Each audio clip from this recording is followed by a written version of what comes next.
Good afternoon, everybody. We're going to keep things moving. So, welcome to the afternoon session 2 on PFAS, Fate and Transport. I'm Mike Deliz with NASA headquarters in DC. One of the fun things we get to do, being a headquarters person, we play with the government family. So we're members of the rulemaking group that gets to look at all these rules and dissect them and yell at EPA prior to you guys seeing them. So that's been fun. One tidbit of information about the economic analysis for the MCLs, they did not have to take cleanup into consideration because it's a Safe Water Drinking Act. So think about the dollars that are going to be spent on cleanup with these MCLs. EPA does not have to do it. It's been taken to court. It's been proven they don't have to do it under the Safe Water Drinking Act, but that's where the real dollars are going to get spent.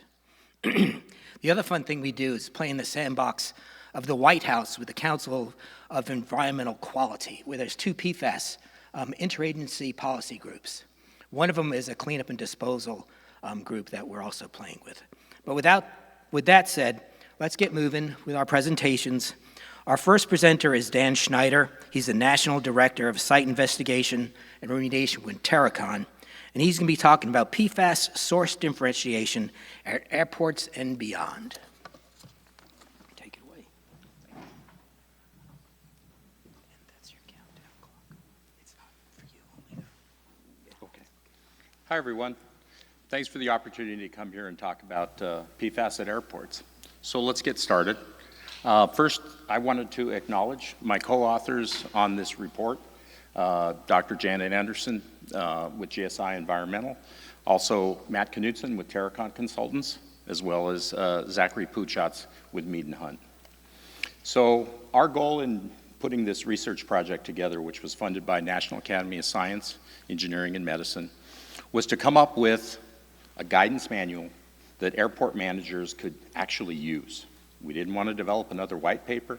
We didn't want to have some kind of dissertation. We wanted something that's practical. So that was our goal. We had a great team. You can see some of these people are actually here presenting today and tomorrow. So again, without further ado, kind of want to move forward. This is kind of the outline of the presentation for today. We're going to talk very briefly about the landscape at airports. We're also going to talk about lines of evidence. I think the previous speaker before lunch talked about the lines of evidence that he compiled in his group to help an airport out of a probably pretty common situation, which is whose PFAS is it? And then lastly, we're going to talk about a screening tool that we developed.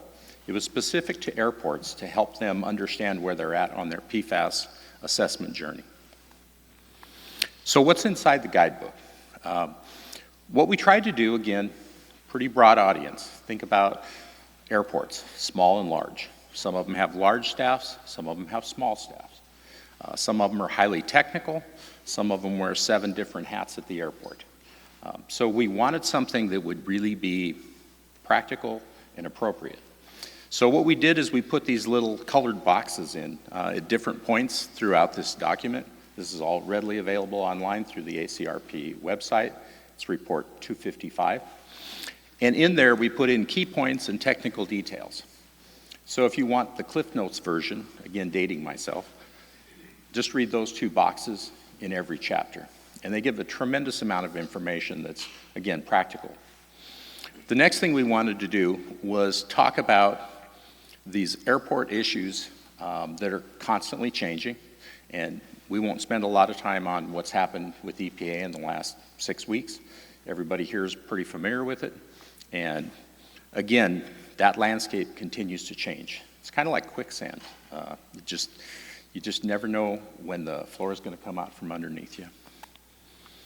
So again, practically speaking, we put together a frequently asked questions and answers that an airport manager at whatever level their expertise and experiences can use. Questions like, how does PFAS behave compared to ethylene glycol or propylene glycol? Something maybe they're more familiar with. So what we tried to do is put together, again, this hands-on common approach based on some interesting data manipulation that we did. Again, this is pretty straightforward. We'll go through this pretty quick, but I think The importance is, somebody talked about, that EPA is now up to like 15,000 approximate compounds. We're talking about PFAS of relevance, and the last speaker did a great job of focusing in, taking previous data at airports and also looking at some of the new testing methods. So there's really a small subset that we're going to focus on in this research. And again, this is a conceptual site model. This is pretty straightforward.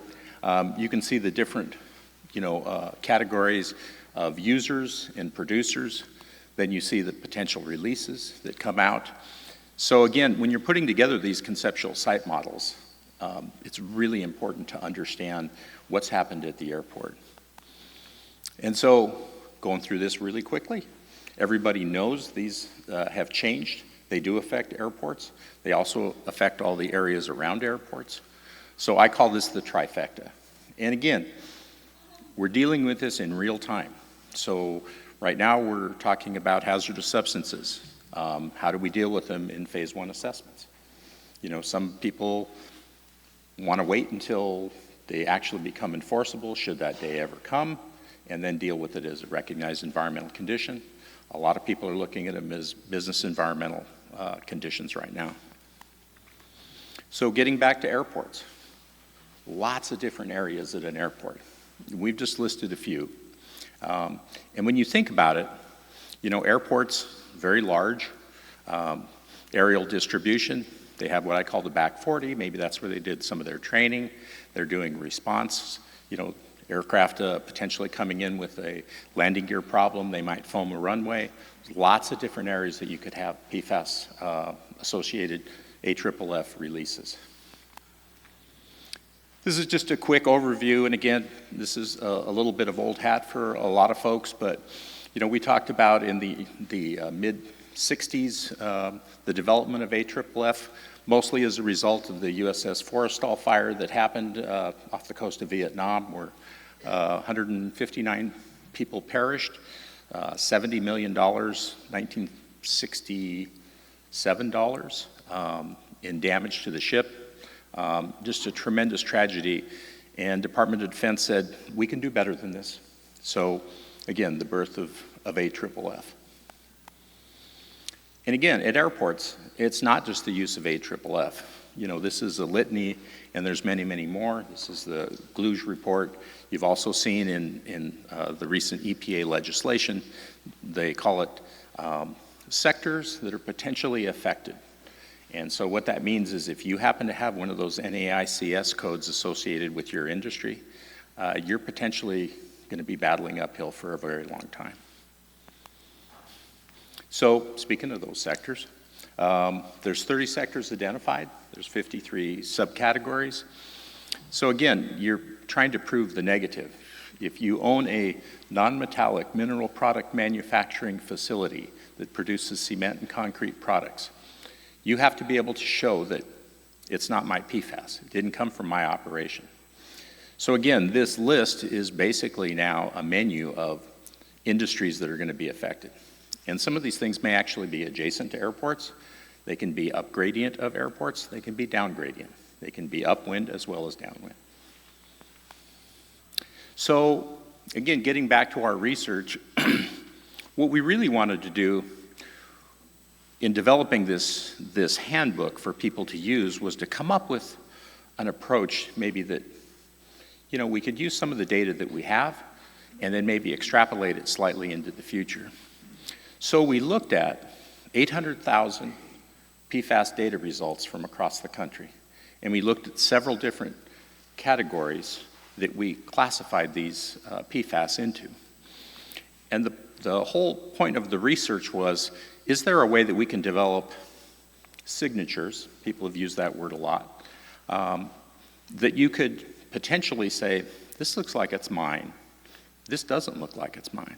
So the previous speaker did a great job in showing how that source differentiation could work to your advantage. How you could say, God, this looks like ours. But it also showed that there's many other contributing factors, and being able to differentiate those is going to really be important as we move into the liability associated with these releases. So we really came up with 3 buckets, and that's what we call them. This first bucket is the desktop review. Talks about, the things that we just went over. What were some of those on airport sources? Where's the fire training areas? Where's the staging areas? Where's the mixing areas? Where's the incidents where they deployed foam? Off-site sources. Are there sources potentially off-site that are coming onto the airport, commingling with the airport's PFAS, and then being released, and the airport gets tagged with it? Yep. Airport, AFFF, it's yours. And then the last one is really site characteristics. That's where we want to know everything about the airport. We want to know how deep groundwater is, which direction it's flowing, how fast, are there buried channels, things like that. Then conventional sampling is something that a lot of people have rushed a little quick to go out and do sampling. Airports are big places, so where do you sample? Well, you sample the obvious places, but can you come up with a rationale from the desktop review that gives you a better understanding of where you should be testing? And a lot of times airports don't have very good records. They can tell you, some of the stuff, and we're going to talk about a tool that we designed to help you understand maybe where there might be some data gaps that are worth investing some additional time and effort into. And the third part is really the screening. And so there's a lot that can be done on a forensic screening at a very basic level, and we'll talk a little bit about that. But the one that's pretty exciting is the advanced forensics. That's the Battelle signature method. And so what we wanted to do was give the reader of this guidebook an understanding of when to consider it, and more importantly, what to expect when you pull that trigger. So again, I think it's really interesting because one of the things that we were talking about throughout this year and a half research was, how fast are things going to change in the next couple of years? And we actually got to the point where we got to see a case study before lunch, so pretty cool. So again, this is just kind of a litany of all the different records that are available. We live in a data-rich time in our history. You can get any number of databases very quickly, very easily. And these are just a few of the ones that are available. Airports are also starting to be proactive. I was involved in an RFP going out to a very large airport where they said, we've already done a phase 1. We've identified 66 areas at this airport, which is less than 30 years old, that we think we have PFAS releases potentially. So that goes back to that. How do we develop a sampling rationale before we sample versus we went out there and we sampled a whole bunch of different things and here's what we got and we need you as a consultant to help us make sense of it. Again, I want to acknowledge that, we don't want to just look at PFOA and PFOS, right? We want to look at the whole gamut, the 1633. I mean, the more information you have to develop these forensics approaches really does play well. So look at all of the constituents in the standard sampling suite. All those things that go into a conceptual site model, that's pretty routine, right? We all look at this. And even stormwater, although I can tell you that stormwater is collection and infrastructure can be pretty complicated. You might think you know where that water is going, but do you really know where it goes? And how's it being stored and how's it being released? And the last two is really, an elevated discussion around precursor transformation, as well as specific PFAS fate and transport. So I talked about the 6 categories that we actually grouped this information into. So you have airports, chrome plating, industrial, cleanup sites, wastewater treatment plants, and landfills. So imagine the universe of 800,000 pieces of data that we used machine learning to basically group into these categories. And so what we came up with is we call these box plots on the upper right-hand side of the slide. And we're going to talk a little bit more about how to use those and how we think they can present an additional line of evidence as you're going through this PFAS journey. A Couple limitations, really important. We did a lot of soul searching as far as, so how much limitation do we put in? And we wanted to be transparent. So one of the limitations is we had no geospatial referencing for any of these samples. That was part of the agreement from the agencies that provided the information. We'll give you the information, we'll tell you what it was for, but we're not going to give you, the lat long of that sample location. So that's important to understand. The other one is we don't know that we got the sweet spot in that sample. We didn't get the highest concentration. Maybe we're on the leading edge, maybe we're midpoint along the plume. Who knows? So with that in mind, we were able to develop these really cool plots. And you can see that we visualize these a lot of different ways. We used box and whiskers plots, we did remedial concentrations, medial concentration ratios, did heat maps. But my favorite, because I'm a pretty simple person, I like the pie charts because they speak to me. I like the pie charts and the box plots. But these are all available in the publication, and you can look through it. So there's these different representations for all of the 6 categories that we looked at. Now, you would think that it looks like, boy, these are really, pretty distinct signatures as you look at this. But what you find is that if you were only looking for PXA, basically it's in all of them. So that's where that lines of evidence approach really has to play out. This is just one of another tools in your toolbox. So now we're going to talk about what a lot of people call the exciting stuff, the advanced forensics. And I think it's really important to understand that, we're not there yet. We don't have what we call definitive PFAS signatures yet. I think maybe someday we'll get better. I don't know that we'll ever be able to say exactly what it is. The manufacturers are not coming forward and going, hey, here's our formulation. You can certainly use this in the lawsuit against us. It's more like we burned all those papers. We don't even know what's in it anymore. But with a little bit of investigation, you can get some better ideas. The second thing is because there was only a few manufacturers that started off this whole process, and they used some similar techniques and technology, and it's all coded in proprietary business protection. Pretty tough to say this is this person's AFFF versus this one. We're getting better. And when we go to an airport and we get to look at the records, and if they're meticulously kept, which is a big quotation mark, you can get some pretty good information. But you can also come up with, we have no idea who we bought foam from. We got invoices, I think they're in that shoebox back there or something. So it's really a detective kind of a play here that you need to do. And then the last thing is understanding that some of these actually degrade to some of the compounds that we're very concerned about. And so there is this transformation process that occurs. And so understanding that and understanding that you may actually be sampling for something that has a higher concentration when it totally transformed is important. So the advanced forensics, and I thought that the previous speaker did an excellent job on talking about it, and I'm sure that the Revive people will be happy to talk with anybody who's interested in it.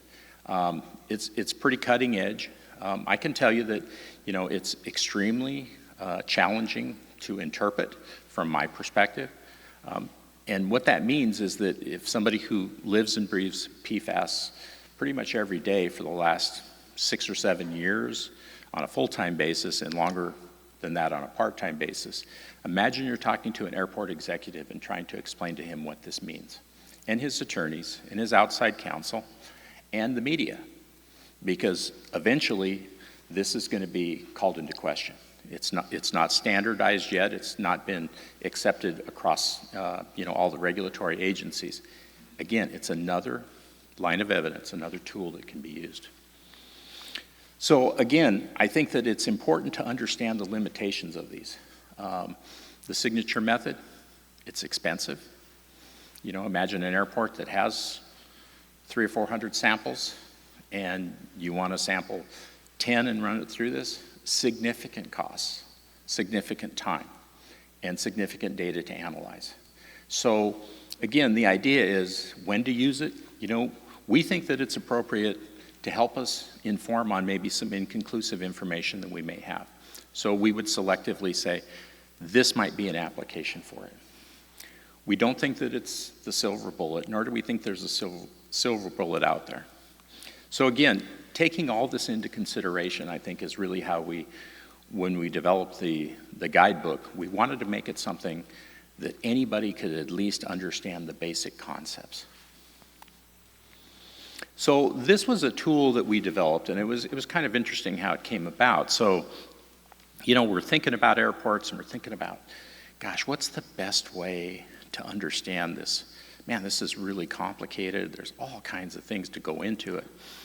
We said, well, what if we had a tool that would help an airport understand where they're at? Sounds like a pretty reasonable thing. And we're going to really focus on the desktop and the conventional sampling. So here's what we came up with. This is Excel-based. It's free. It's downloadable on the ACRP website. And so what we did is we said, well, we want to focus on airport sources.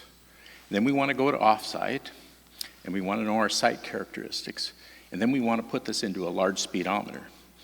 And we want to be able to show whenever you do something towards this goal of developing these things, you can see it, and that's our overall progress speedometer. And so what this looks like, and again, the next slide probably should be reversed. There's a number of questions on each of these areas, and you could read down through them. And then there's a weighting factor. I haven't started yet. I know a little bit about it. I've really dug in and got a lot of information on it. I'm fully explored, or it doesn't apply. So we wrote a small algorithm that basically, when you put this in and when you populate it, it actually shows you where you may have an area that there's a data gap that you may want to know more about. So imagine there's 35 questions on the airport side, there's 25 off-site, and then there's 22 under site characteristics. So whenever you answer one of these with one of those 5 weighting factors, the speedometer moves. So what it does basically is kind of shows you progress. Now the people that really like this, that's those people where it says tools help communicate progress to. See that number 2, that airport executives? They can see this pretty easily.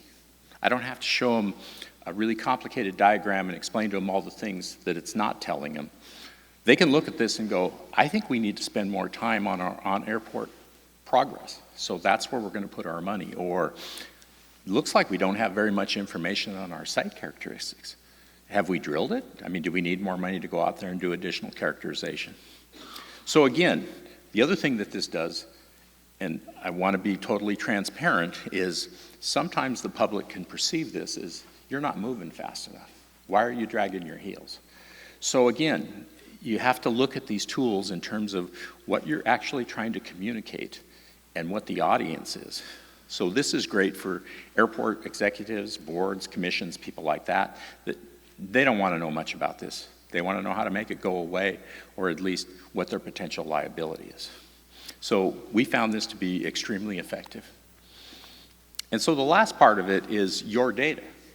So I heard people, in earlier talks say, I have 537.1 M data, I have 1633 data, I have all these different data sets. You can plug it into this table, and it'll generate the pie chart. And then you can compare it visually to the other charts and see if it helps support the lines of evidence that you've already developed. So again, really simplistic approach, but I think it's pretty powerful, because what I have is people putting things into here and going, boy, it's really hard to see the difference between the different ones. So that's where the additional lines of evidence come in. So again, another tool in the toolbox. And so the conclusions that we came up with from the research is what everybody's been saying: there's no silver bullet for source differentiation. There just isn't. We think a lines of evidence makes a lot of sense. We continue to hear that there's a lot of information that's available, both from the people that work at the airport as well as from some of the agencies. Lots of information floating around that we can put together.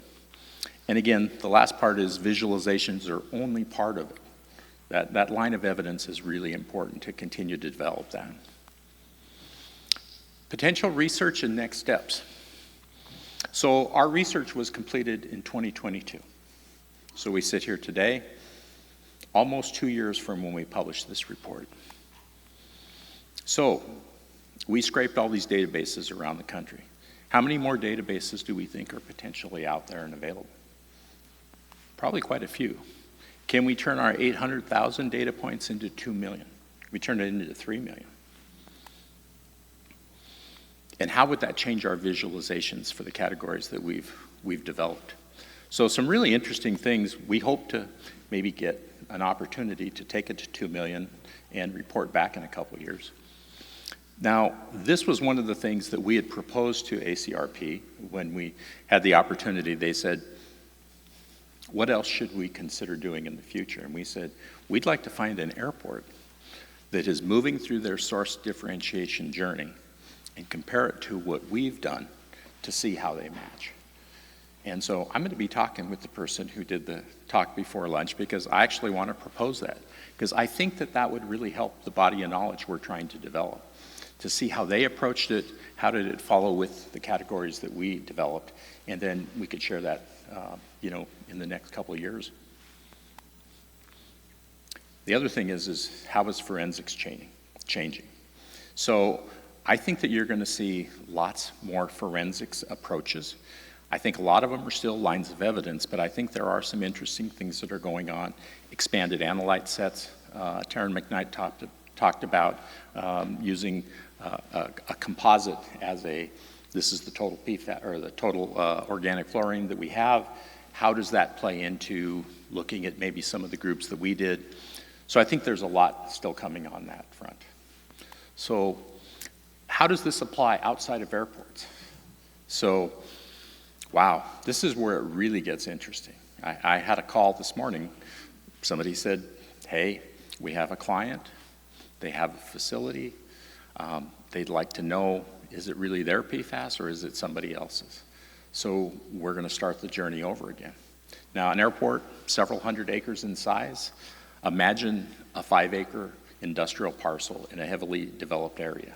How can we differentiate? How can we tell them it's theirs, not theirs? So we're right in the mix of this, and I think a lot of the people in the audience will be dealing with this too. And with that, again, thank you for the opportunity to talk about this research, and I'm available afterwards if you have any questions.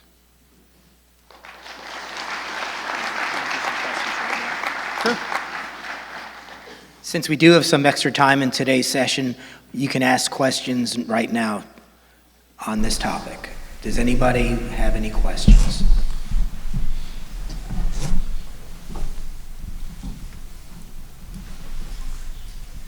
There's over here.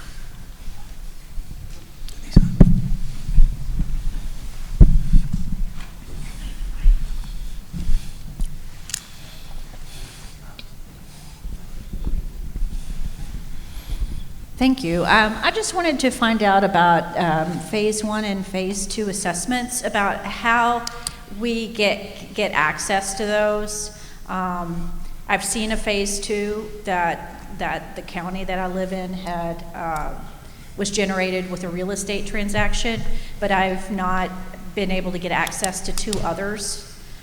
So I'm just wondering if you could illuminate that a bit. You know, it really depends on, who your client is. Most airports are going to readily want you to have as much information as possible to help get them potentially reduced in their liability. So I'm seeing more and more airports wanting to actually be proactive and say, let's gather all the drilling information we have at the airport. Maybe we drilled for a new concourse, so it may not be environmental drilling, but it certainly goes to developing the conceptual site model and the geology and hydrogeology. So I would start with your client and asking them, what information do you have that can help me put this together? Because otherwise, you as the consultant have to develop that.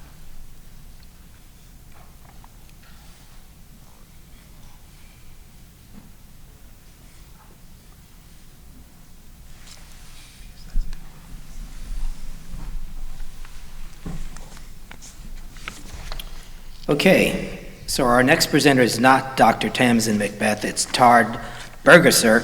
He's the laboratory director with CDM Smith. And he'll be talking about understanding leaching and mobility of PFAS in concrete.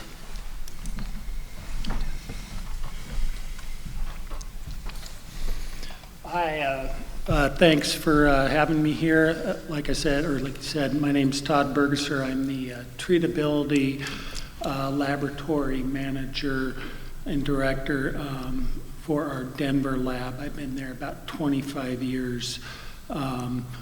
We have worked on, over the past 5-6 years, we did develop,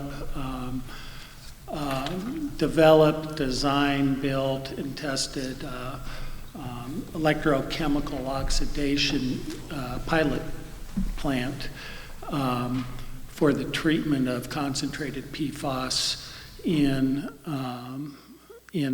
for instance, SAF concentrate or OI concentrate, et cetera. But on to concrete. Let's see. So there are thousands of sites across the military, public sector facilities where AFFF has been used and released, leading to contamination of drinking water resources with PFAS, such as surface water and groundwater.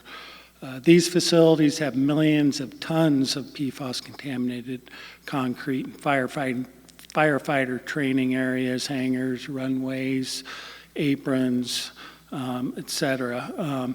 In addition to that, there's a whole lot of construction and demolition materials, I'll call it C&D, generated during the renovation and demolition projects that are typically disposed of in non-hazardous unlined landfills.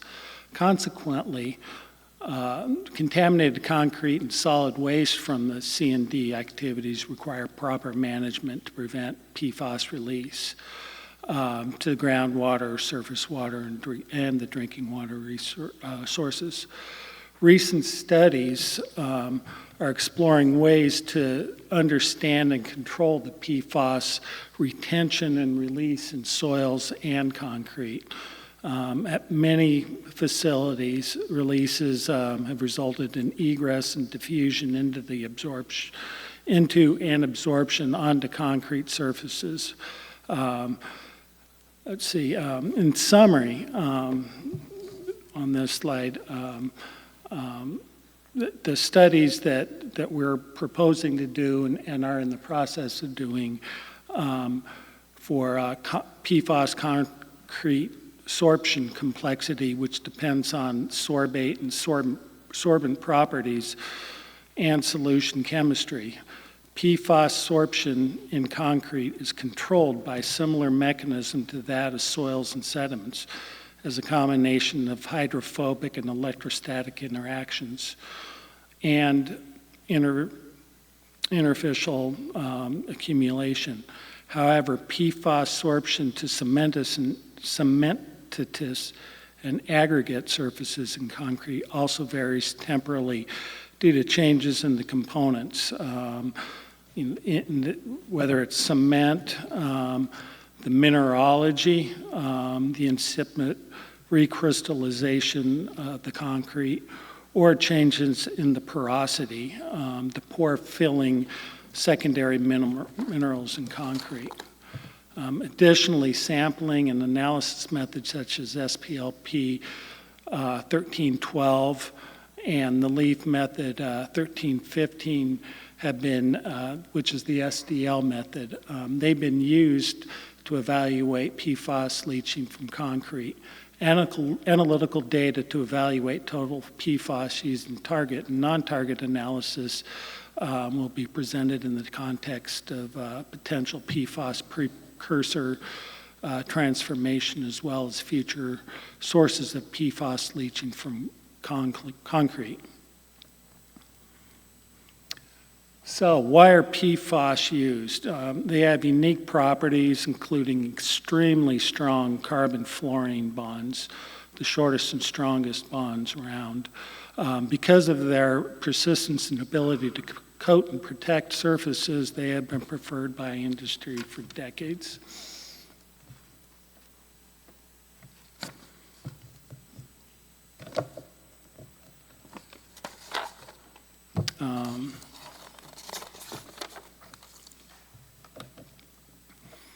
The persistence of PFAS compounds have more to do with the carbon-fluorine bond. As illustrated, the perfluoroalkyl acids and that acid that is formed from precursors persists indefinitely. The non-fluorinated portion of the PFAS precursors prior to oxidation can degrade in situ or in vivo, but the perfluoroalkyl products that are formed dig in and do not degrade.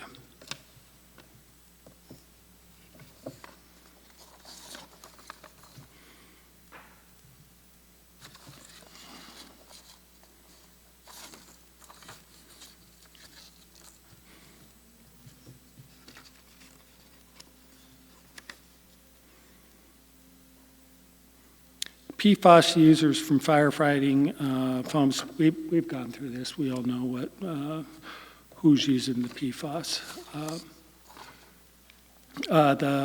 The health effects, PFAS may, and that's a big may, lead to the following according to the ASTDR. Increased cholesterol levels, changes in liver enzymes, small decreases in infant birth weights, a decrease in vaccine responses in children, increased risk of blood pressure or preeclampsia in pregnant women, and an increased risk of kidney or testicular cancer.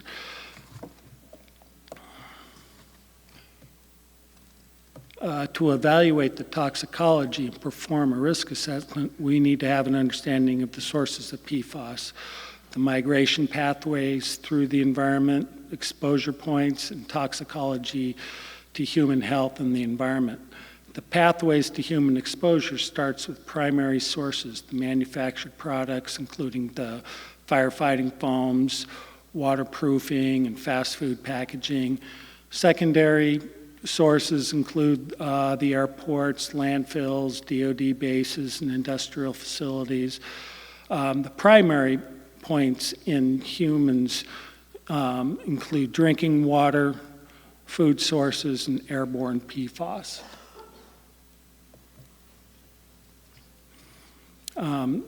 This illustration demonstrates the life cycle of PFAS in the environment, starting with the primary sources shown in red. They include airports, firefighting training facilities, primarily AFFF. As shown, the PFAS used at airports and firefighting training sites primarily migrate from the concrete during application, either through stormwater runoff directly into surface water or through direct infiltration of groundwater into groundwater. PFAS is slowly released from the affected concrete at these sites and tends to act as a continuing source. Okay, so when developing the site conceptual model, it's imperative to accurately quantitate the ambient conditions, delineate on-site sources, estimate the attenuation mechanisms, and model the fate and transport. Once these are established, exposure pathways and remedial alternatives can be developed.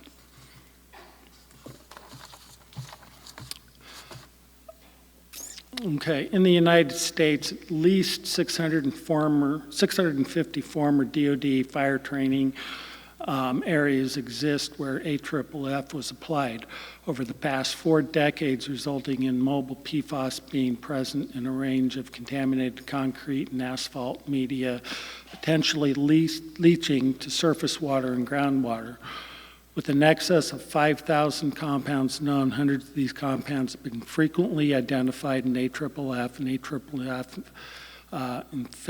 impacted media, including anionic perfluoroalkyl PFAS, and the precursors, fluorotelmer sulfonates, cationic fluorotelmer, sulfonamides, amines, I'm not going to go through that.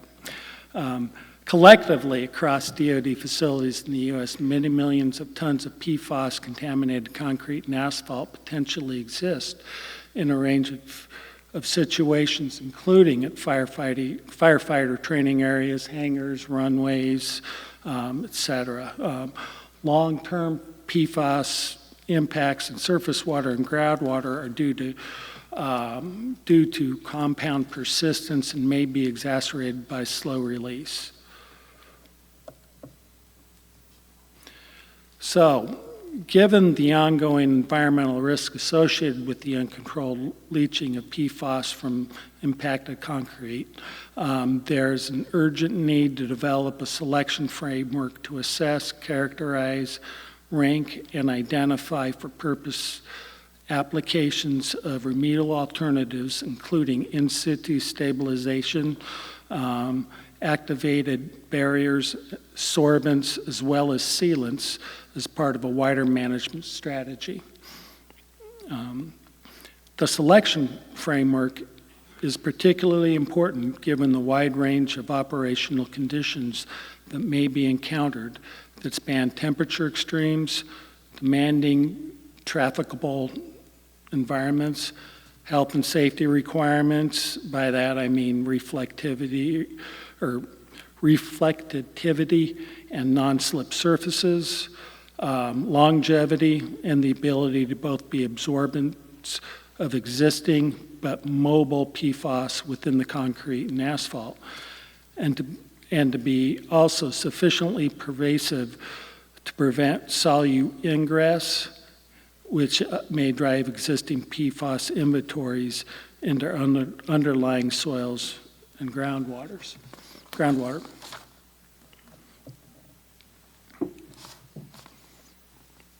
Long-term PFAS impacts in surface water and groundwater are due to compound persistence and may be exacerbated by slow release from concrete and asphalt-associated source zones.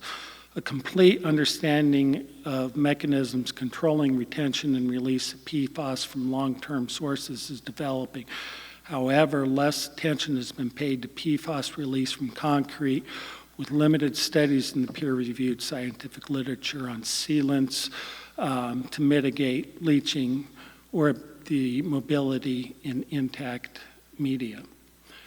Both the cement matrix and aggregate may vary considerably in relative abundance, mineralogy, geochemistry.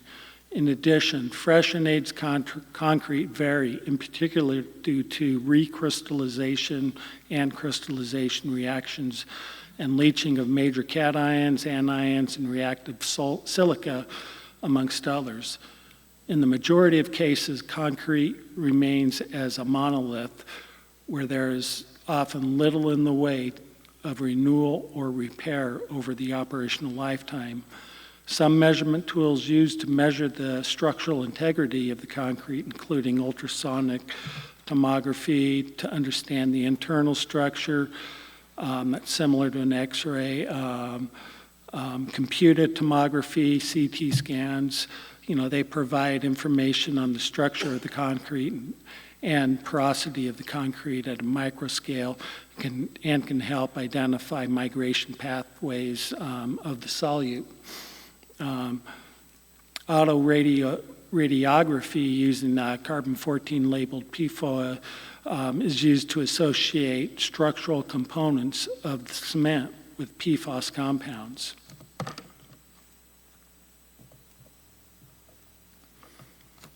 The heterogeneity displayed in this FTA graph, both on the surface and at depth, demonstrates the heterogeneity of PFAS sorption in concrete monoliths. A wealth of studies has illustrated that PFAS sorption is complex and depends on sorbate and sorbent properties as well as solution chemistry. Sorption of PFAS is influenced by hydrophobic, electrostatic, and other interactions. Thus, sorption to solid matrices, predominantly cement components and aggregate mineral surfaces in concrete, will therefore be complex and may also vary temporally due to changes in the mineralogy, including incipient recrystallization, leaching of bitumen components and major anions, and changes in porosity, primarily pore filling by secondary minerals in concrete, amongst a range of other physiochemical changes. We can see this through a simple electron microprobe scan of a concrete monolith.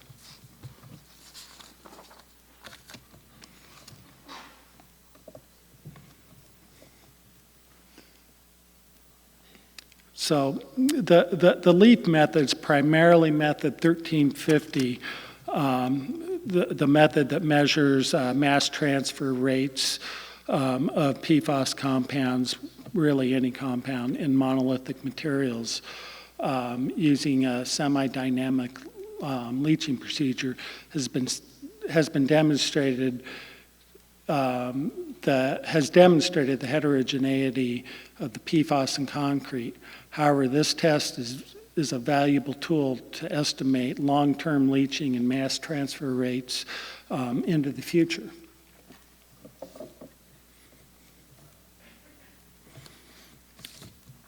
Potential mitigation and stabilization strategies currently being studied include sorbents and granular crushed concrete. These amendments typically carbon-based. Recent remedial activities at an airport in Ireland have shown that crushed impacted concrete, about a 1/4 inch size, 3/8 to a 1/4 inch size, mixed with the amendments and sorbents, and solidified with additional cement, reduced long-term leaching in the cement and can be repurposed as an underlayment to the new concrete surface. We did find that just crushing and remixing the cement, bringing the pH up with cement minus the amendment, did not reduce leaching at all. Numerous physiochemical stressors, including heat, hydrocarbon, fire training, and firefighting activities, and road or aircraft traffic impact on both serviceability and lifetime of pavements. In recognition of the diversity of operational demands on a concrete and asphalt, tailored surface treatment via the application of sealants may be a pragmatic way of managing the ingress of various chemicals such as the hydrocarbons and PFAS salts, while preventing water ingress and egress as the major driver of PFAS contaminant transport. A SERDRP study is currently underway to develop and validate specific sealants to mitigate leaching and mobility of PFAS in concrete.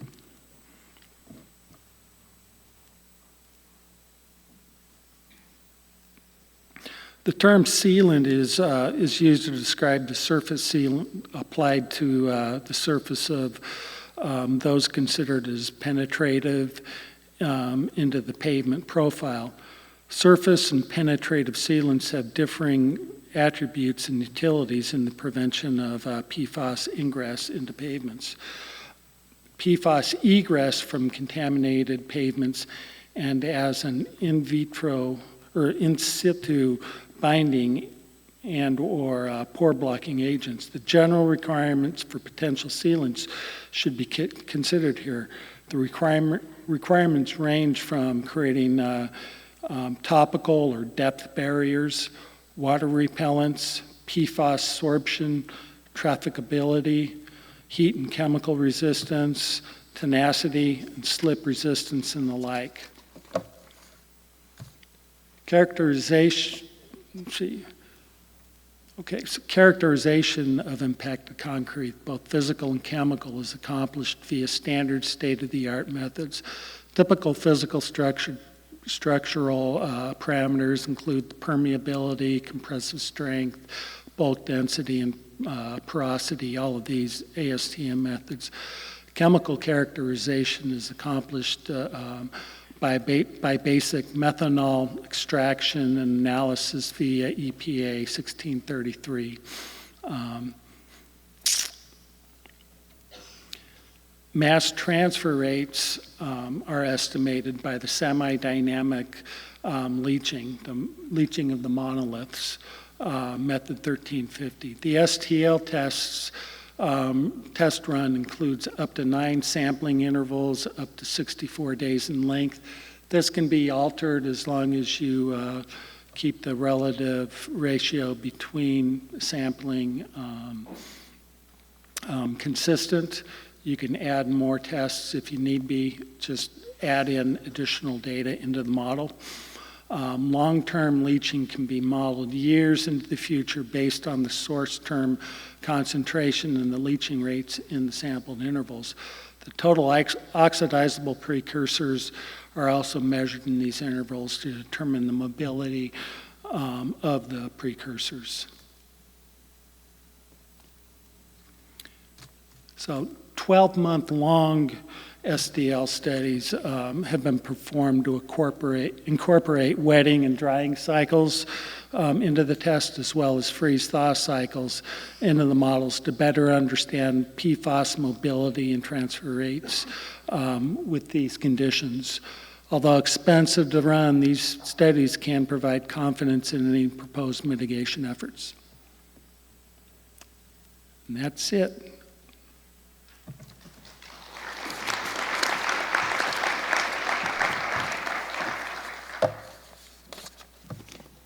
We do have time for questions for Todd if anybody's got any questions.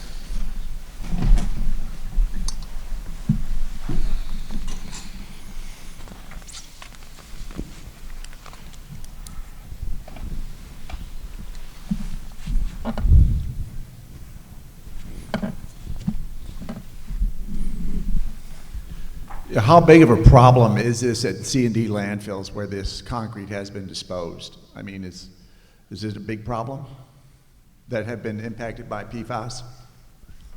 Can you say that? Can you repeat that? Can you repeat the question? What I understood you to say is how big a problem is there at landfills? This is an ongoing source. Once the PFAS gets into the concrete and gets chipped and sent to a C&D landfill, are these major sources? Because most of these C&D landfills are not lined. Oh, I would assume they're a major source. You're going to want to keep them out there as much as possible. If you can treat that ground up concrete, stabilize it, you're going to eliminate long-term leaching. So there are a lot of examples out there where you know that these C&D landfills are contributing to the PFAS problem into the environment. Okay.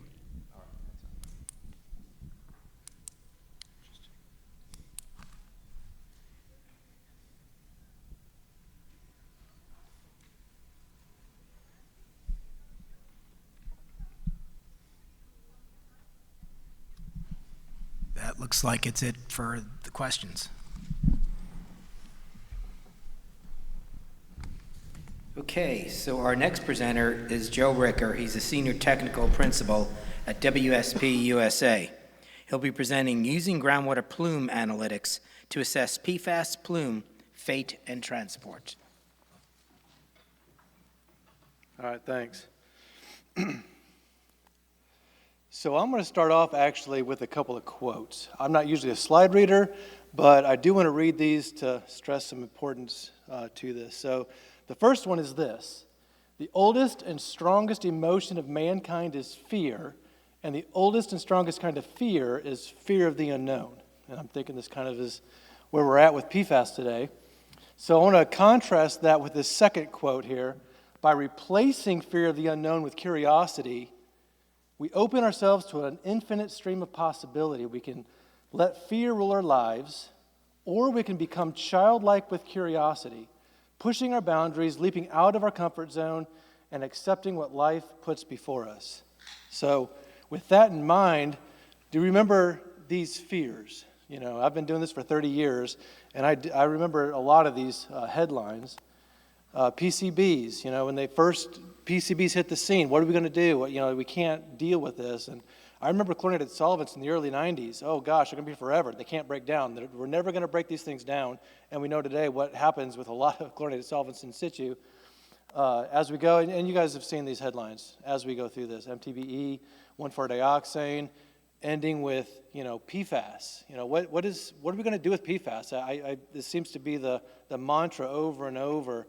You know, this is forever chemicals. We can't do anything with it. And so, you know, I want to come back at it with that standpoint of curiosity. Let's look at the data. What can we do? What will we do? And I know there's so much innovation around it now, and it's really, really interesting to me as a scientist what's going on with this.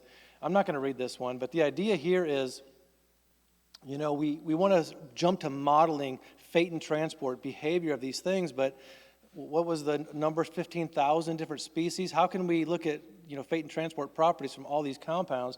But the idea is to look at PFAS plume behavior more empirically. How do they actually behave? When we're looking at data, and can we look at actual behavior of PFAS plumes? And that's what I'm going to talk about today. So here's kind of my thesis on this.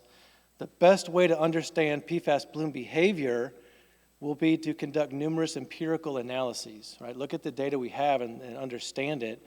The more analyses, the more the understanding, and the more, or actually, the best empirical tools that I'm aware of, these are tools that I've developed and worked with for a lot of years now, is using groundwater plume analytics. So I want to introduce that, and I'll show it applied to a PFAS site. So analytics, kind of a buzzword, but the idea of analytics is taking complex data, and we have this, any groundwater practitioners in the room here, we collect tons of data. So we take all of those data that we have.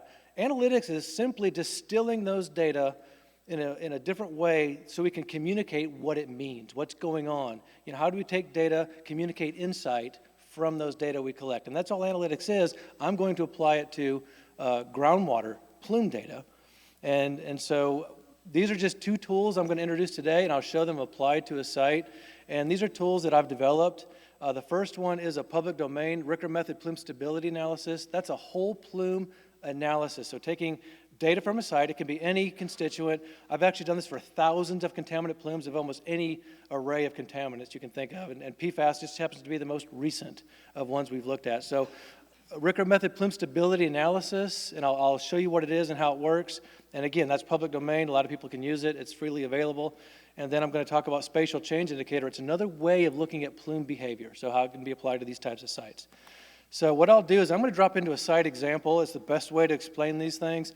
This is not a PFAS site. So I am going to explain what the Ricker method is and how it works on a traditional contaminant plume, and then we'll apply those principles to a PFAS site.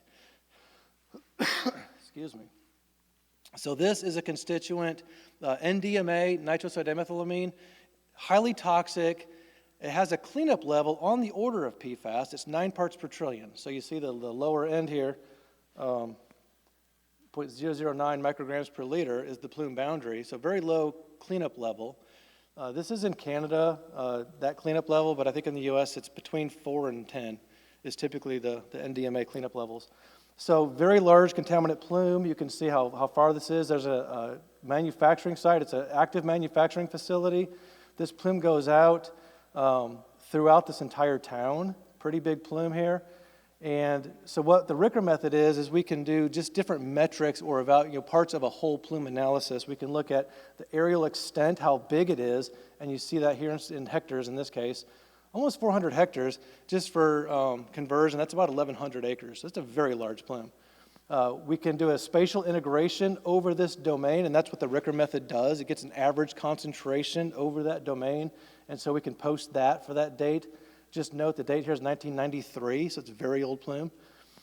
we can take those two produced metrics and combine them into a mass estimate or a mass indicator. So we can see about 80 kilograms is the estimated dissolved mass within that plume. We can also look at the center of mass. That cross in the middle is the center of mass. So the idea of the Ricker method analysis is looking at these analyses for every single event where we have data. This site has annual data since 1993, and so we can do this for every event. And so now you're just looking empirical evaluation of existing data. Tons of data at this site. We can compile it quite quickly, and you can see how it's behaving. And that's the visual aspect of this analysis. You can see it.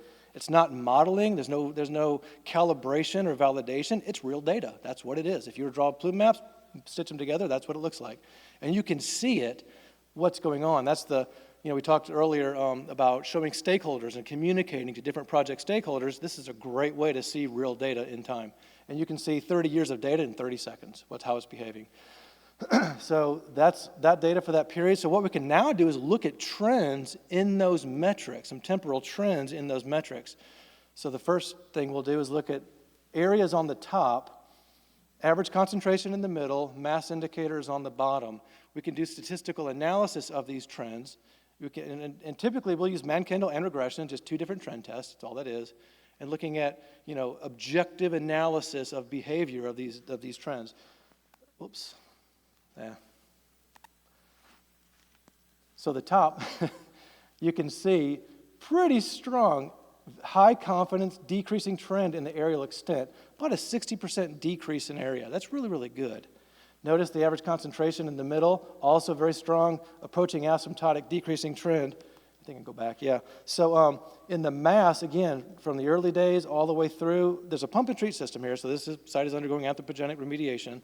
You can see lots of decreasing trend all the way to the end here, continuing to decrease when I zoom in on it. Again, statistically decreasing trend. So here's an objective way to look at plume stability of a pretty large plume and seeing how it behaves. So the next thing we can do is take that center of mass. So that center of mass for every event, we can post it on a graphic as you see here, and you can see the general behavior.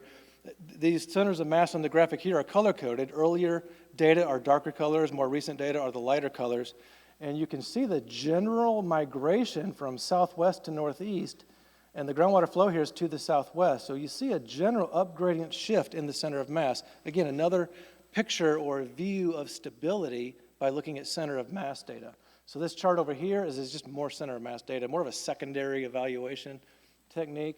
But the idea is if you got center of mass at one location and then the next event it's at a new location, connect those two with an arrow, we can represent that arrow mathematically as a vector. And so these are just vector plots with all the tails tied together, looking at the general movement of centers of mass through time, and you can see a lot of scatter in that. That speaks to stability. That means it's always a random direction, never always in the same direction. I've seen plumes that are growing, advancing, where a lot of those vectors might tend to line up in the same quadrant, indicating it's always going in the same direction. You don't see that here, lots of scatter, just confirming, corroborating what you saw in that video. Very strong decreasing trends. This just really highlights that. You can see lots of, again, secondary way of looking at plume stability using center of mass data as well.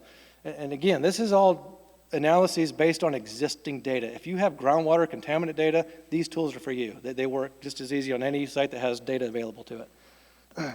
So the next tool is that second tool in that list. This is the spatial change indicator. So this is something pretty unique. Now, I'm pretty certain it's unique in our industry. But the idea is looking at spatial changes through time. So I'll explain this and see what you're looking at here. The baseline plume map is on the top left, 1993. The very next event, 1994, is in the bottom left. So what I see a lot of times, practitioners, we tend to put plume maps side by side and make qualitative comparisons. Well, this one looks bigger, it's smaller, not here anymore. Just a qualitative look at two isopleth maps side by side. We're going to go a little deeper than that. We're going to take this map, subtract it from this map, and look for spatial differences between them. Anywhere the concentrations decrease, show up over here as a bluish color. Anywhere concentrations increase, show up over here as a red color. So it gives you an idea where parts of the plume are decreasing relative to where parts of the plume are increasing. The gradational shading gives the relative extent. It's qualitative. It's meant to see how mass moves in the subsurface when I animate this momentarily. Again, I've looked at thousands of plumes. Very rarely Is every well in a plume all decreasing or all wells increasing? You guys all do know this. Sometimes the wells are stable, some are decreasing, some are increasing. This is a whole plume analysis tying it all together, what's going on. So this is qualitative. We have a more objective quantitative component to this. We can look at the amount of change in area concentration mass on a percent basis. We can also look at the magnitude of change. All these red areas, we can quantify that, 17 kilograms of increase. All the blue areas, we can quantify that. So there's a net decrease from that one event. So again, we do this for every single event in the data set, and you can see over time, things like this. There's an increase from a municipal supply well to the north. That well got turned off. Well, guess what happens? It goes away, right? You have things like this, pretty significant reduction in that core of the plume. Lots of gradational shading. It's not gone yet, but really dark blue around pumping centers in the core of the plume there. You see things like this, the darkest blue where the plume no longer exists.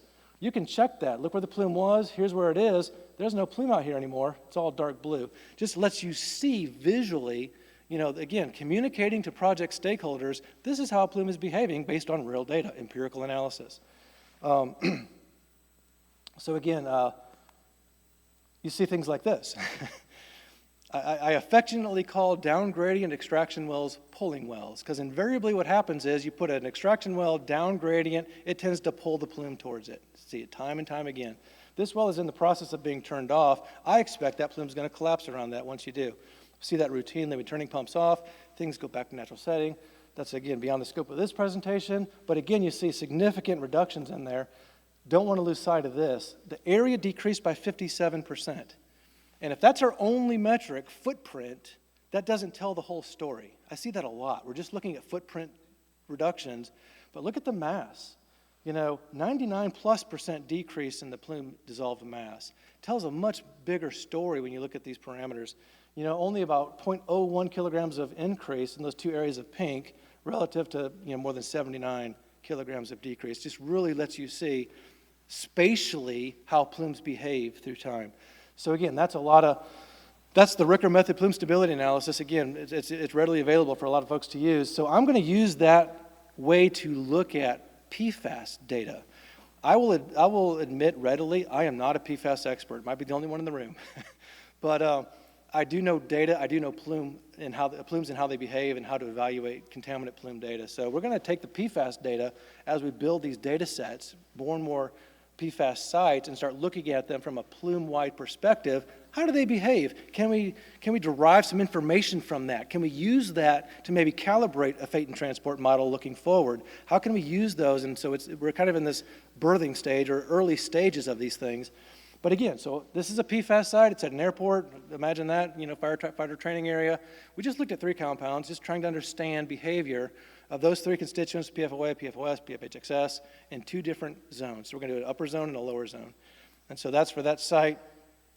This is PFOS in the upper unit. You'll see that we bound it with some parameters because we just don't have a big enough network yet. This is one of the few sites that has 10 years of PFAS data. So it goes back to 2013. They started collecting PFAS data. So one of the earlier data sets that I could find for this site. And so you see the distribution of PFOS in 2013. And so we'll just do this for every event. There's only 9 events, 9 annual events over 10 years. And so you can see over time how that behaved. Do want to point out the year previous, 1 year previous to the final data set, they did a colloidal activated carbon injection wall here. So that's what that is. So they're starting to do remediation here. This plume stop was injected right here in that plume. And so hopefully they'll see how that behaves on through time. But we can look at the behavior of that data set. So again, limited data set. So again, area, average concentration in the middle, mass is on the bottom, dissolved mass, again, estimated in kilograms. And so we can see some observations here. In that 10-year time period, the PFOS plume is attenuating. I'm not saying it's being destroyed. Attenuation just means it's getting smaller. So I'm not going to speak to mechanism on that, but it is attenuating. We do see evidence of it getting smaller. Typical, we've seen this a lot of CVOC sites, chlorinated sites, where you see the mass is decreasing, but the area is kind of stable. So you do see that pattern here. The I'm not going to show the videos for all these, but here are the trends for PFOA. And for PFOA, different observations, pretty stable. You guys see that? And that's, you probably know that. You know the behavior of PFAS data. You know, the PFOA, it's more stable in every contaminant or every metric. It's not decreasing like the PFOS plume was. It's also a lot lower magnitude. PFOS was about 6 kilograms dissolved mass. PFOA is about 0.35 kilograms dissolved mass. So much lower magnitude, and the behavior is pretty stable. So we can start to ask questions. Well, why is that? Why do we see stability in that? You know, probably precursor oxidation. But again, the idea is to drive us to ask questions of the data. Interrogate the data, look at it different ways, and understand what's going on. How can we use it in different ways? So here's the PFHXS data, and you notice it kind of mimics the PFOS data. It's also decreasing. However, you know, notice the area. It's actually kind of increasing. So this illustrates a point, or corroborates a point I made earlier. You really don't want to just lean on footprint data, because this is one of those axioms. If I had to come up with a plume axiom, you know, what happens on the edges or periphery of a plume very rarely describes what's going on throughout a plume. So don't make all your recommendations simply on footprint of data, because so little happens on the footprint, a lot happens in the middle of a plume. So again, just highlighting that here for PFHXS. So we can also use Ricker method analysis to look at potentiometric data. So at this site, groundwater flow is from the south towards those two rivers, or those two streams. And you can see just potentiometric data plotted, but we can now look at the average elevation, integrate over that surface. It's no longer a concentration, that doesn't make sense, but elevation we can plot and look at trends in elevation through time. So here we can look at the elevations, and you can see groundwater flow is pretty much always towards those streams. And we can plot that data. I'm not going to make any interpretations here today. I just want to show you the tools, how they can be applied to help, you know, further the understanding of, you know, behavior of these PFAS plumes. You can see a statistically decreasing trend in that elevation at the site. Is that speaking to some of the trends we see? Could be, I don't know. Again, don't want to speak to interpretations, just showing you some of the tools that can be used. So this is the spatial change indicator applied to that PFOS plume in the upper zone. So again, we're going to compare every event to the baseline, and so you can see over time how it's behaving. Parts of the plume decrease, parts increase. And you can see these three areas that have increased from the baseline, and it's about 0.26 kilograms, relative to these other areas that decreased from the baseline, but it's about 3.65 kilograms. So there is a net decrease, even though parts of the plume increased. And this tool helps you evaluate where the increases are relative to decreases, because maybe I need to go deal with those increasing areas. A lot of times this tool is used to show sourcing, where it's going, relative to where it's attenuating from either intrinsic or anthropogenic means, and just a great way to look at plume behavior or remediation effectiveness, depending on how you want to look at it. So again, this is now PFOS in the lower zone. So I'm going to go to the lower zone now. Different network, different screen zones, different wells, lower zone at the same site, look at the same behavior or same analysis, and you can see how PFOS is behaving in that lower zone. And again, I'm not going to spend a lot of time there, but that's in the lower zone there. The trend data, kind of similar to what we saw in the upper zone for PFOS, right? It's decreasing in mass, and very similar to what we saw in the upper zone. So I'm not going to go through all the other ones. I'll show those in a minute, but the spatial change indicator for the PFOS in the lower zone, again, you can, and we did make a lot of other interpretations with a much larger team of PFAS experts. I'm just plotting the data and showing you how it's behaving. But you see things like that, wow, maybe we should do a plume stop injection over there. It's increasing, you see, to the west of the site, significant attenuation to the south. And so, but again, even at the end of that, it's still only 0.079 kilograms of increase. So even though it's a 50% decrease, it's decreasing, parts of it are going elsewhere. So you see all these tools come together. Yeah, you may just want to walk away because I've got a decreasing trend. Well, no, not here. You need to check out what's going on in that little lobe that's increasing. Even though the whole plume is decreasing, these are phenomena that you can evaluate by looking at whole plume analysis and seeing what's going on. So again, groundwater elevation data in the lower zone, nothing special to see here, just plotting potentiometric data. And you can integrate, plot it, trend it. Pretty strong decreasing trend in elevation over that 9-year period as well in the lower zone. So here's I hate when it does that. Observations for the whole site. I've got the upper unit on the top, the lower unit is on the bottom. And you see things like the PFAS in the orange. Those are decreasing in both zones. Much higher magnitude in the upper zone relative to the lower zone. Interestingly enough, PFHXS is also decreasing, but it's interesting how PFHXS is the predominant in the lower zone. It's much lower in the upper zone. It's kind of opposite. So again, we can ask those questions. Why is that? Why is it behaving like this? What's going on? So it leads to those questions. And then PFOA in both zones, the lowest magnitude, but stable in both zones. So again, just speaking to behavior, I'd love to see doing some other things with this, looking at ratios through time, like you're showing with pie charts. It's just lots of cool stuff you can do. Don't have time to go into it, but so much stuff you can do with Plume data. It's readily available. It's there, and you can do a lot with it. So again, some more conclusions here. I want to end with this idea or this notion or this thought that, M&A of PFAS data, I know that's taboo. Oh, it will never attenuate. Well, a lot of sites, I don't think we're going to get these sites cleaned up to 4 parts per trillion. It just, frankly, I don't see it happening. But a lot of sites where we're doing active remediation, from a risk perspective, I think M&A, I think the more common term now is monitored natural retention. That's it's retaining. Using that as a component of your remedies, tools like this help you show when and why it makes sense to employ monitored natural attenuation or natural retention as part of a remedy as you go through these in situ remedies. So I'll end with this last slide. Yeah. So this is from 2 years ago, from the PFAS Expert Symposium, where it was acknowledged that concepts of M&A for PFAS data, when you take these idea of plume stability into account, can be accomplished and should be considered on sites going forward. So I hope I at least put a little bit in your brain of some other ways of looking at data that might be applicable to these PFAS sites. And that's it. Thank you. I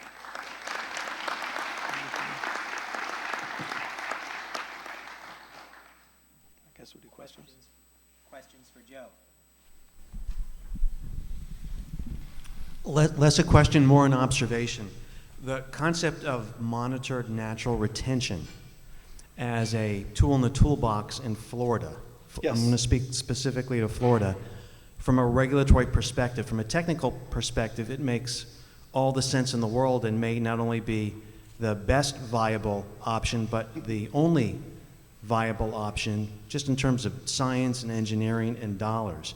But there's another component to that needs to be considered by the consultant and discussed with the team, and that is, what is the regulatory path to get you to state approval of conditional closure? The 62, chapter 62, 780 context for monitored natural retention in a regulatory context is either a risk management option 2 election or an RMO 3 election.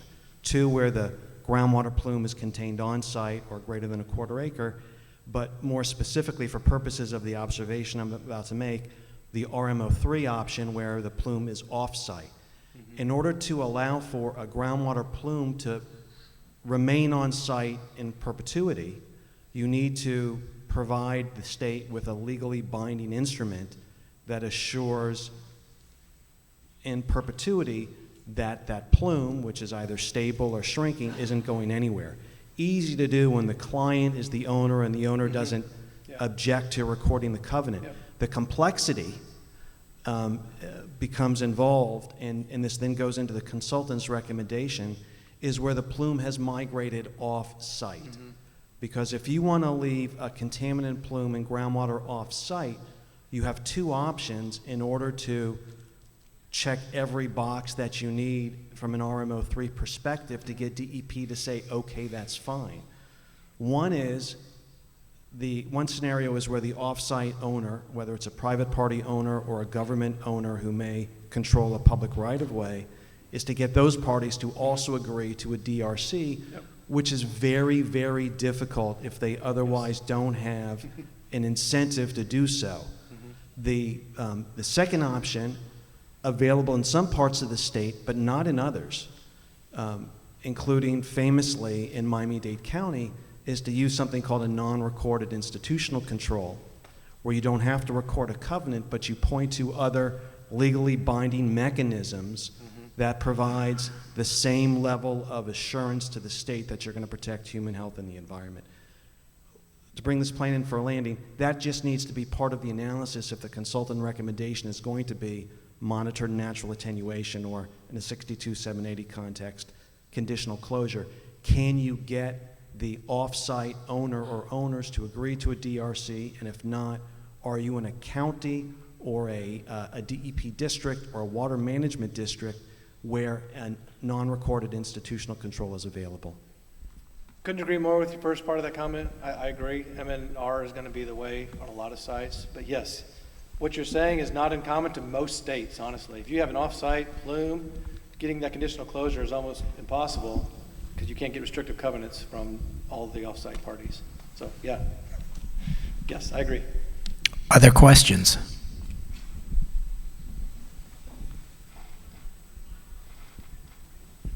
Thank you. My question is really about precursors and really the fate and transport source analysis. I think that's often overlooked, and I think you hit on it. The last speaker hit on it really well. The question I have is, you mentioned PFAS was attenuating. It's a forever chemical. Number one, do you think it was attenuating merely because of dilution, where the PFAS was migrating and effectively was diluting?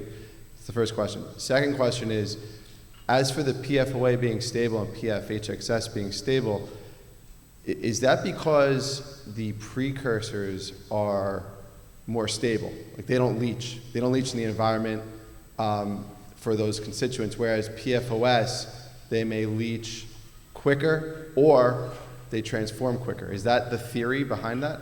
It could be. And I did caveat this. I am not a PFAS expert. So that's my escape. But no, looking at these patterns, those are the questions that we want to answer. There's, sometimes it's not quite explainable what's going on. Doesn't mean that it's not undeniable. I mean, I can see the behavior. The concentrations are going down. So the question is, why is that? And again, I'm not here to say what's exactly causing the PFOS to decrease. Probably dilution, I would imagine. Maybe there's some retention in there. That site has a larger component of retention than other sites. I don't know. I've not seen enough sites yet, so I really can't speak to the exact causation, but those are the questions we want to ask of the data as we get more of these sites. I'm not trying to defer your question, but I really don't know exactly.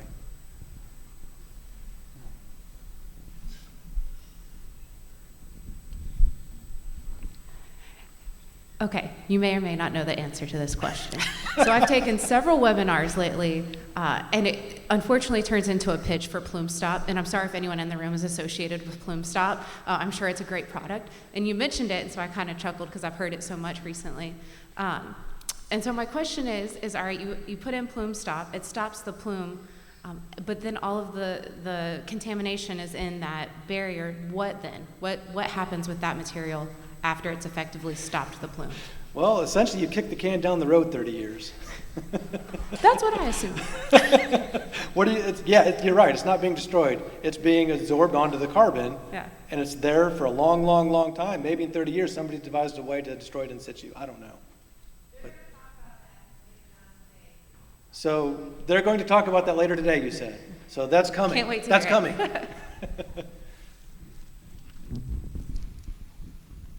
Any other questions for Joe, or actually the rest of us? There's one in the back. Sorry, this one's still for Joe. So are there any other methods or something you want to point out as far as kind of what she was saying, but also for your other constituents, that the fractionation or the amount absorbed or adsorbed to the soil, are there ways to use some of your analytical methods with different data streams other than monitoring well data? I'm not sure I understand the question. In other words, could you apply your methodology to, say, soil sampling? So, yes. Well, let me speak to this. So the Ricker method analysis is purely dissolved plume because the only variable used is laboratory data.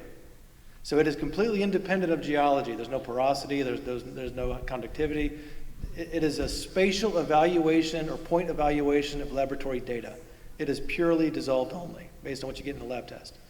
So that being said, if you have point data, and you can apply a retardation factor, a factor to a point, and maybe say some percentage of it is sorbed, you could just create an isopleth of that and do an estimate. So it could be done. Again, I've not done that, so all I can say is that what I've showed you is purely dissolved analysis. And you could do these types of, these principles would apply to like soil gas if you got point data. Anything you got point data, it's just doing a spatial evaluation of your point data. I mean, I don't know if that answers it or not, but you could, take your dissolved and apply a percentage based on the known sorption and carbon content and all that, all the things that go into, your fraction work, all the retardation calculations. Yeah, I just haven't done it. There's one up here. Question in the front.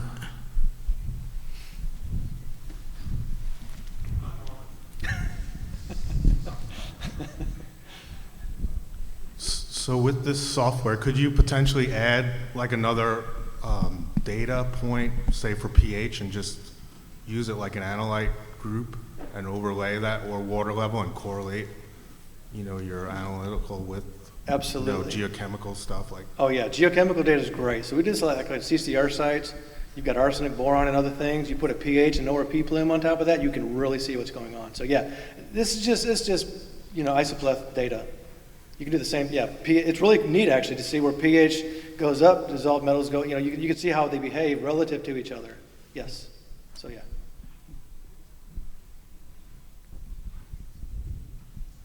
Any other questions?